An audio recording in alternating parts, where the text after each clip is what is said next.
Hi, my name is Jason Robb, and I'm the program coordinator for the Madison Scouts. And today we're going to be talking about production sheets so you can be band ready this fall.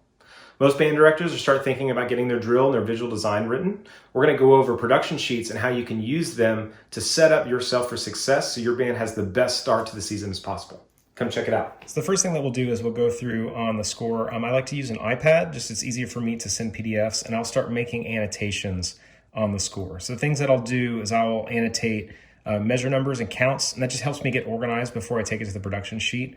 And I also start outlining like things that I see. So impact, hold, and when we get to section features, I'll isolate that. Like, so for instance, we have a battery transition here. So I'll write that information into the score. That helps me get organized. And the other thing that I do is, if you notice, I'm always looking at a full score when I do this. That helps the drill designer kind of take in consideration the battery, what other textures are happening.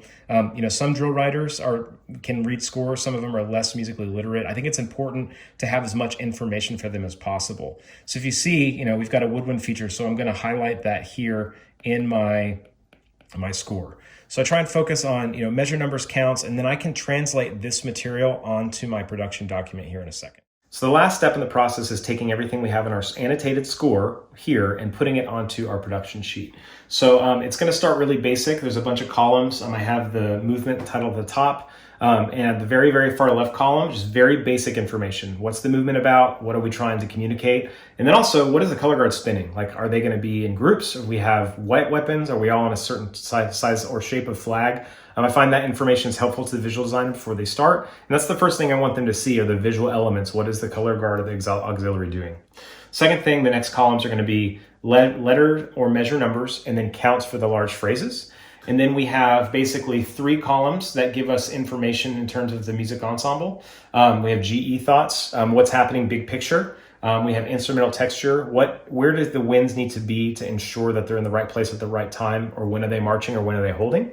The battery percussion, where are they going to be placed in terms of pulse and music ensemble? And then we have additional auxiliary information. So that's any other specific information for the color guard that doesn't already exist in the GE column. And then the final column is really important. It's staging concerns. So is there a soloist? What drill number is that soloist? How soon do they need to be pulled out? It's going to help the visual designer plan ahead so they can think through and make sure someone's pulled out when they need to be pulled out. And the very final element is that we have a tab with drill numbers. So I put all of the drill numbers organized in the Excel sheet so the visual designer is really, really specific on what the numbers are going to be and we don't lose track of it. So all of this information with the annotated score shipped over to the visual designer and then they're ready to rock.